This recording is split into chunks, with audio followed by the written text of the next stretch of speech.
by Ms. Anna Cortez.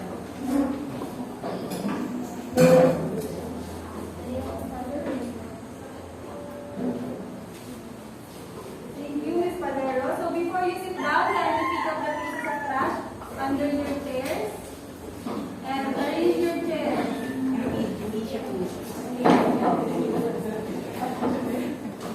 You may now sit down, class.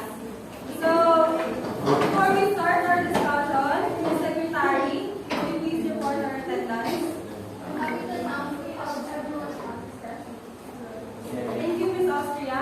So, before we start our lesson, I just want to know how are you feeling right now. If you are feeling 10, kindly create a finger heart. And if you are feeling unwell or angry, kindly make a broken heart. It's nice to know that majority of you are feeling well today. So, with that, we will now start our discussion. So, what have we discussed last meeting? Yes, Ms. Morgan. I remember that we discussed about the elements of short story. The plot, the character design, and the Okay, very good. So last time we have discussed the elements of the short story and how to identify the elements of short story in a story. So it seems that you are really understand our discussion last meeting. So we will now proceed to our new lesson for today. So I have here a dice. And earlier, I put some pieces of paper under your chairs. Will you please get it? Ma'am. Okay. Among the pieces of paper, who got the one that have a red in the middle? So, will you please go in front? Go in front.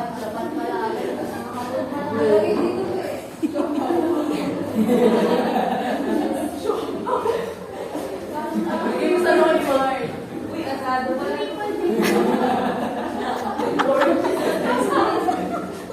Hindi naman yan, guys. Wow, mabag mo natin. Ano yan, may stop sa drapo. So, let me see. I have here a dice, and who wants to roll the dice first? Me! Okay. Please roll the dice. Okay, number 6. Let's see what word will she arrange today.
all of these words have something to do with the story that we are about to discuss today. So, before we start, let us have the objectives of our lesson.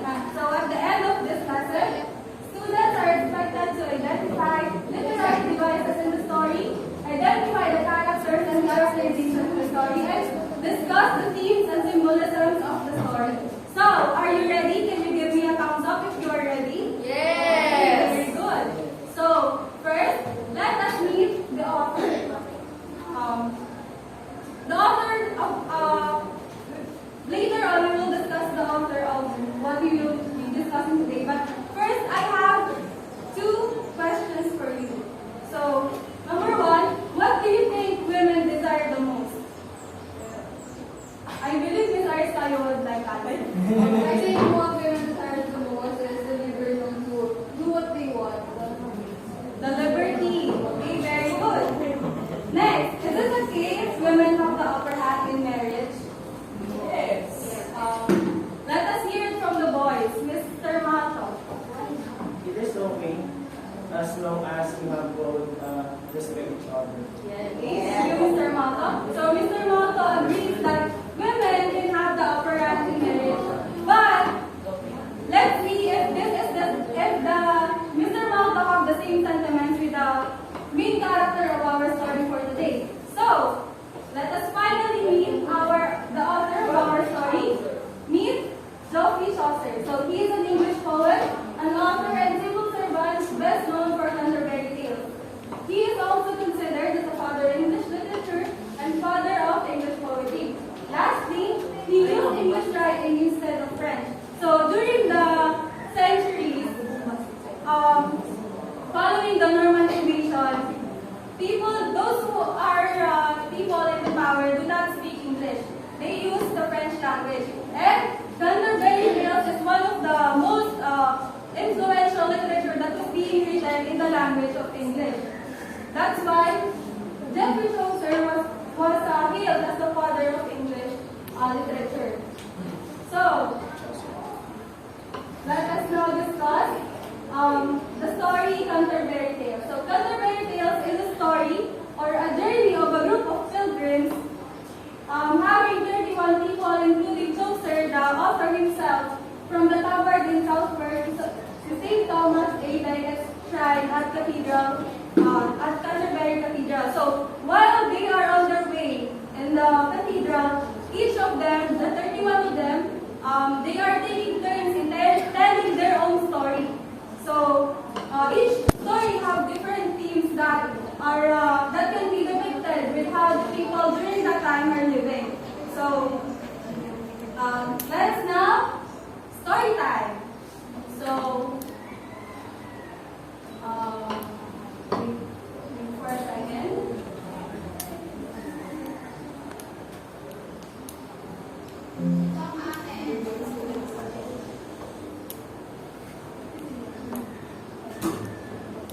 So, are you ready?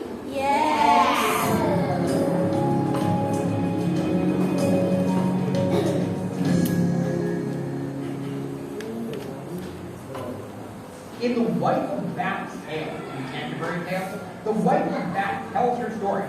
She explains that she has been married 5 times. She suggests that she used the gifts that God has given her. He did not give her a gift of celibacy. She uses her gifts to hold power over her husband. Now the partner interrupts with concerns that his soon-to-be wife might have power over him. He says he will not marry after all. But the Wife of Bath tells him to wait and hear her story before he makes this decision. She goes on to describe her husbands, 2 bad ones and 3 good ones. The good ones were rich, old, and easily controlled. She controlled them through false accusations and denying them sexual satisfaction. The bad husbands were wild, unfaithful, and full of conflict. The friar comments that she is taking too long. She begins the story, set in King Arthur's court. A young knight rapes a beautiful young woman and is sentenced to death.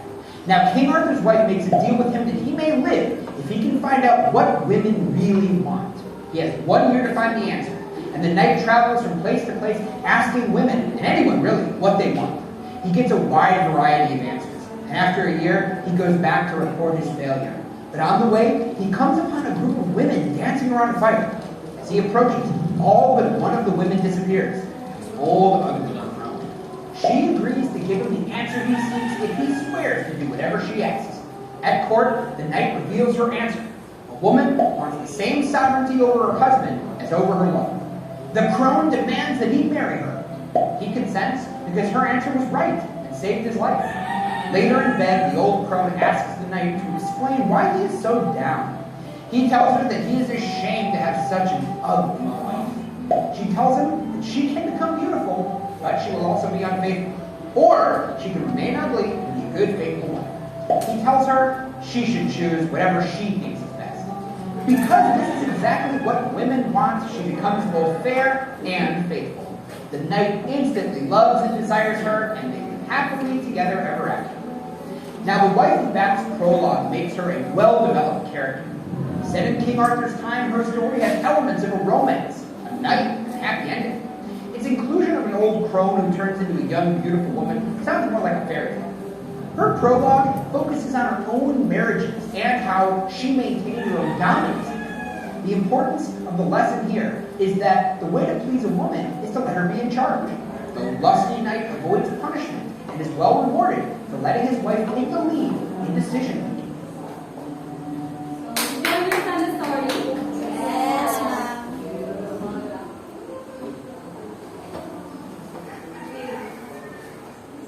Let me give you a short background with the prologue of the Wife of Bath. So the Wife of Bath had 5 husbands. He described the 3 of them as being the good one. The good one means they are rich. They have different. He owns lands, but the 2 of them was described as bad because the Wife of Bath is being violated. She's being she was violated by by his 2 husbands. And before she tells her tale to the pilgrims, one pardoner said that he will not marry if he will have a wife like the Wife of Bath, because he doesn't like to have a wife that have the upper hand in marriage. That's why the Wife of Bath shut him up and continued her prologue. So a short trivia is that the Wife of Bath is one of the most established character of Geoffrey Chaucer because she has the longest prologue. It is twice as long as her tale, the tale that he told the pilgrims. It was so long, and one of her reasons why she had 5 husbands is because she said that God permits polygamy. God should not be. God does not condemn. God condemns virginity. Aside from that, she said that King Solomon married multiple times, and why can she? Yeah. So, if you really understood the story, let us now have a comprehensive checkup. So, question number 1: when it comes to the ways that men and women interact, what is the difference between attention and respect? And which does the Wife of Bath seek? Does she seek attention or respect from men? Anyone would like to answer? Yes, Ms. Casas. I think the difference between attention and respect. Attention can easily be gained, but respect isn't. I think the Wife of Bath seeks respect from men and not attention. Thank you. So, Ms. Casas believes that the Wife of Bath seeks respect. So, what is the difference between respect and attention? So, attention can be defined in 2 ways, in good and in bad. You can get attention by hurting your significant other is hurting you. That is also an attention. And the good one is affection, right? So the Wife of Bath seeks respect in the story because she has been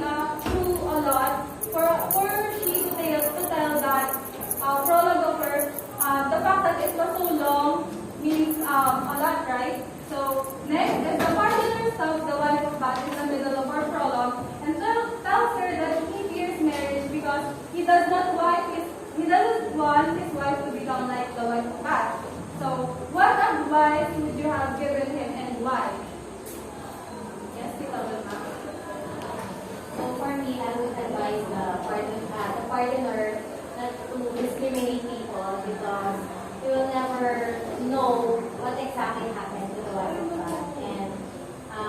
And for me, I guess he has no right to judge somebody for something. Okay, thank you, Ms. Wilma. Because during the time Chaucer wrote this, is because in the court of Richard II, he noticed the imbalance of power between men and women. He noticed the traditional hierarchy and patriarchy that are existing within the court of Richard II. And through his literature, The Wife of Bath, he expressed his disapproval with the tradition. So, next is, what are the literary devices present in the story? Would like to answer? Yes, Ms. Arisayo. I think one of the literary devices that is utilized in the story is irony, because the Crone said that women want the same amount of respect from men, but in the end, she changed herself into what her husband wanted her to be. Yes. Thank you, Ms. Arisayo. Very good. So, that is one of the examples of irony in the story. Aside from that, there is also another example of irony in the story. The fact that the wife of Bath was given attention or time to speak about marriage, sex, and women's desire. Because during that time, they were not allowed to talk about those things. So, it is also an example of irony. Another. Yes, JM? I think one of the literary devices used in the story is symbolism. Symbolism. Why?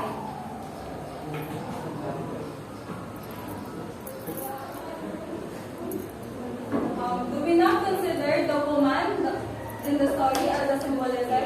I think the woman portrayed in the story of symbolism working during that time where he was prominent, and that woman symbolizes their what they are hated on that time. Okay, thank you, Mr. Villanueva. So, very good. So, he's correct because one of the symbolism used in the story is the woman herself, the crone. She symbolizes sovereignty, what the women really want, the women's desires. Because during that time, women are not known by their social status, but with their relations to men. So during that time, women, the wife of Bath wants to be known by what she can do and what she can give.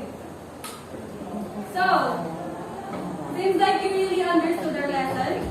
Let us now proceed to the next part of our discussion, which is the tea time.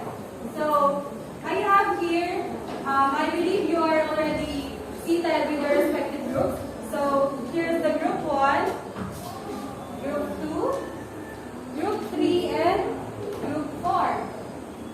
So, before you start doing your work, I have here the rubrics of how you will be graded.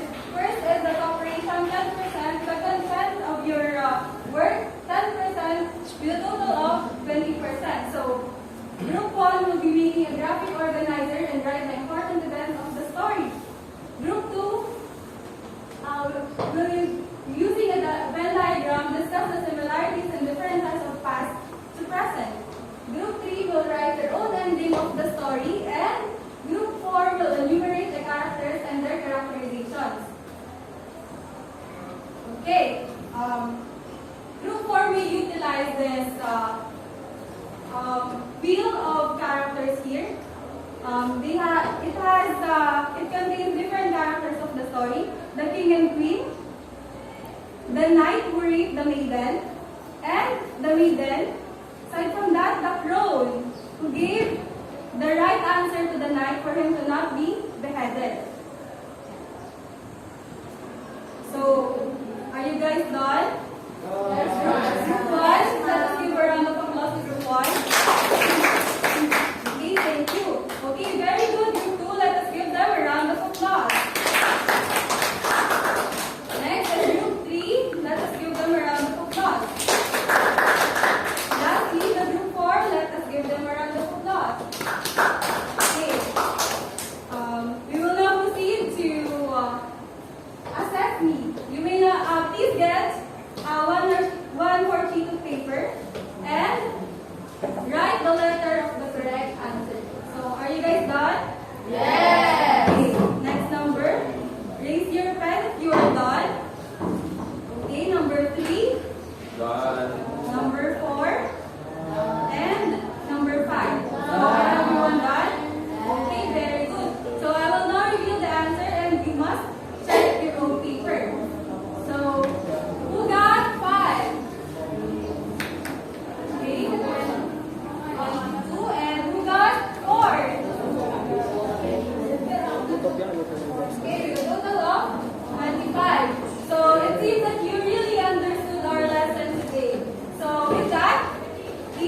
done? Yes. Thank you. With that, let us end this discussion. Thank you. Goodbye and thank you, grade 7. Goodbye and thank you, Ma'am Dodoray. Thank you for teaching us. O, picture yung PowerPoint niya. Picturean nyo na. Ready ka na, puto ka